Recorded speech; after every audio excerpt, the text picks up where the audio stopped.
Hello everyone and welcome to the very first episode of Retro Reviews. As I've mentioned in my last review video, this and the Golden Age Superman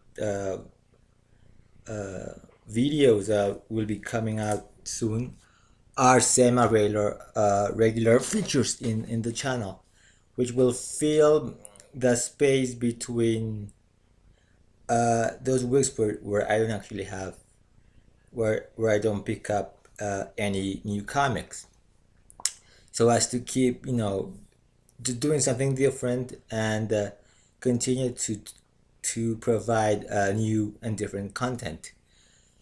So today, being the first episode, I thought I'll start from the very beginning, from when I started to get into comic books, which was a very long period of time actually. It was a 6 year period of time from trying out picking up my first few comics to actually becoming a regular comic book reader and eventually a collector. So before we get into the issue I'm going to talk about, let's go back a little bit when I was a kid. So unlike most people, I didn't really read comic books when I was young. Um, the closest thing to it was the newspaper strips, the Sunday pages, which we actually had in Mexico as well, which was the first time I came into contact with sequential storytelling.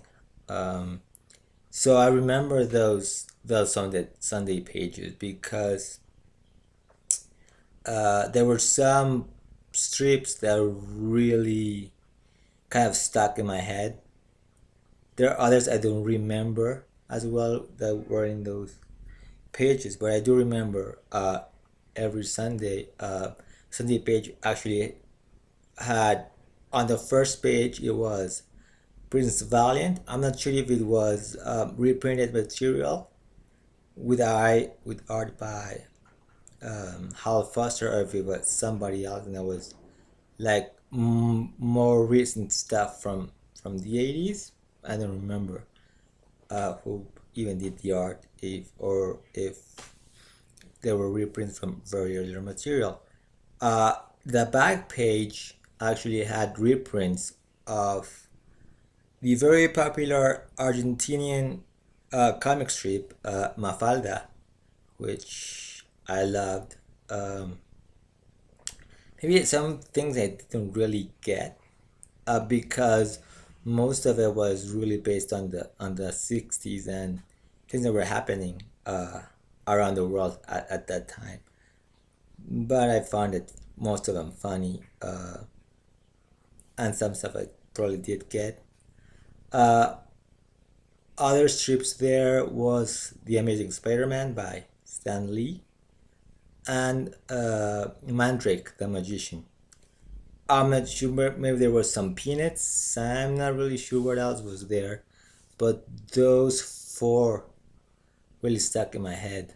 I mean, I used to think Prince William was kind of boring because it was a lot of narration text and not a lot of action, like the Spider-Man strip or Mandrake or whoever else was there. So that was like my own experience with comics, the comic strips. Uh, so in 1997, because of my dad's work, we moved to the States. I lived in Miami, Florida for 3 years. No comics for me. At that time, I was into baseball cards, but I don't even recall seeing any comics at that time. I wasn't very very aware of them, so I maybe didn't really notice them. Then in 1990, so from 87 to 1990, I lived in Florida. And then from the summer of 1990 to the summer of 1993, I lived in Venezuela, Caracas, way before the mess that it is today. But part of that, that's happening now, uh, kind of had its origins at the time I was living there. So in 1993, we returned to Mexico. We didn't have a place to live because, I mean, we still had our old house, but my grandparents weren't living there. It was very small. I mean, you live 6 years abroad. You you actually accumulate a lot of stuff, and the apartment that we were living in Venezuela was so big that we had like three living rooms. The dining room was much larger.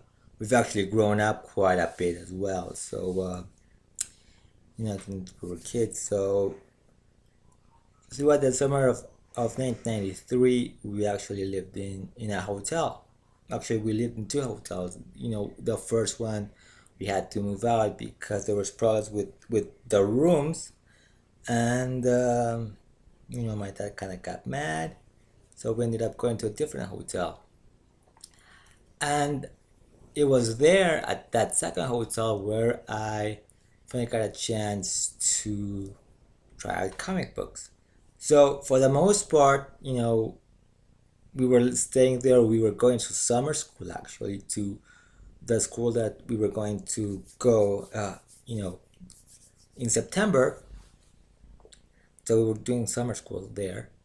Uh, but from time to time, in the afternoons when we returned from school, uh, we were bored. We would watch TV. We would go to the gift shop. Usually get chips, junk food, potato chips of all kinds. And one day I was bored. Went into the gift shop, looked around. I think I bought some chips or soda or something, and I was looking at the magazines. At the comics actually. So if I recall correctly, it was like a shelf with a base that kind of extended, so you could put more magazines besides the ones that were the racks. So they were all so the comics were actually lined up in the platform. I was looking at them, and I remember seeing a few Marvel books, some DC stuff, which were the ones that I picked up actually, which was Superman number 81, which I've shown before, and The Flash number 79. So I don't even remember what Marvel titles were there, but I remember this, and I thought, I think I'm gonna buy the DC ones because I think Marvel's a long name, and I'm more of a DC guy. Now, I've never really read comics. The most that I knew about, Marvel and DC was through the TV, the cartoons. Um, but Superman was there, so I guess in my mind I kind of assumed that I was more into the DC stuff because I mean I was aware of Marvel obviously through the cartoons that I used to watch when I was a kid, as well as DC through the Super Friends series. Marvel was more into the Spider-Man and His Amazing Friends, the Hulk, both the TV show, the live action show, which they were rerunning at the time. In Mexico, they rerun like all shows. They used to do it. They still do it now, but you get like really old shows, and they kind of keep running them continuously. And the cartoon series as well of the Hulk, Spider Woman. That's pretty much what I knew about Marvel. DC was all Super Friends, and by then I was a big Superman fan, so I guess that's what made me say I'm a DC guy. So I picked up both both of those DC books, the Superman and the Flash. Went up to the room, read both of them, and I'm not gonna say what I thought about the Superman book. Uh, from my perspective as a 14-year-old, let's just say that kind of pushed me away a bit from DC and from Superman for a while, because there were some characters that I thought were kind of silly, so it was like, don't like the silly stuff. Of course, I actually still have my original copy. I got a newer copy, back years ago with my very first video. I actually showed that. Um, and I actually, as an adult, I really appreciate, that issue of Superman, which I will review in the future. But when I was 14, I really didn't like it that much. I mean, it was a good issue, but it's got some silly lines, so I really don't like that. But the one that I really did love was this issue, Flash number 79. So this is not my original one. I only showed this once, which is when I actually rebought this online through mycomicbookshop.com. Um, my original one got lost maybe somewhere around 1994 when we moved from my old house where we lived for 1993 to from the fall of 1993 to November 94 when we moved to what is now my old house. So a bunch of the comics that I bought between 93 and 99, most of them I kept them in a drawer on in my desk, and found those in 99, but I didn't find this one. I don't know what the hell happened. Must have gotten lost when we finally moved to the new house, which is now my old house. And I just actually reread it before making this video, so I will remember some details, which I did not forget much. But I just want to get some things cleared up. So I loved this issue when I was a kid, being 14. So this is the last part of the Return of Barry Allen story arc. So this is a 64-page, square bound book, which was something that DC was doing at that time. Like, they used to do a bunch of issues that were square bound with 64 pages. They did it with Action Comics number 700 as well. So when I was a kid, I really liked this issue so much that even years after reading it, stuff just stuck in my head. So, like I said, it was lost for a while there, but I remember like scenes from the book that would years later serve me to find it finally. But it took me a long time. I mean, when I went to conventions, the few that I went here, which I've gone to only 2 conventions. I just kept kind of looking for this issue. I mean, there was not a lot of remember from the cover art, but from the inside, actually, I did remember quite a bit of things, and that kind of helped. So, being this the last part of a 6-part story arc, it does a really good job for a new reader like myself, who just picked his very first issue from the shelf in a hotel gift shop. Everything I needed to know of that had happened up to this point. Um, so basically, the story, as it's called, the Return of Barry Allen, the whole arc. This issue is called the Once and Future Flash. Um, Tells the story of the return of Barry Allen, which it turns out it wasn't Barry Allen, but it was actually Eobard Thawne, the Reverse Flash, before he became the Reverse Flash. So this issue is like a fundamental issue to what Mark Waid's longer ongoing run for the Flash would be, as certain things were finally set into stone. Well, not stone, but the first thing is that finally Wally West lets go of the ghost of Barry Allen. He was living under his shadow, trying to live up to Barry's legacy as the Flash. With this issue and with this entire story arc,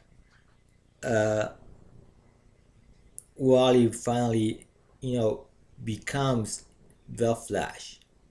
It's just, he took the name after Crisis to honor Barry, but he had made the Flash his own, and so he finally becomes his own man, his own Flash, and accepting that actually made him defeat Thawne.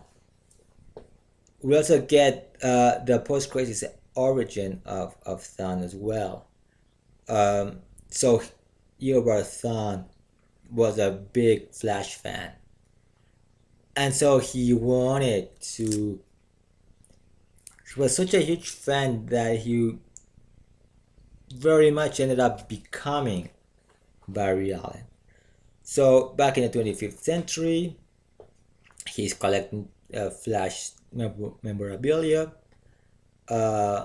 He's got this definitive biography of the Flash, and so when he finds the original cosmic treadmill, he gets it. He actually kills the guy in the pawn shop just to get the treadmill, and decides to go to the past and meet Barry Allen. Unfortunately, so at this point he hadn't met Barry Allen, so he puts on this Flash costume, gets the biography, and travels to the past. Unfortunately, the cosmic treadmill is quite old and the calibration is off, so he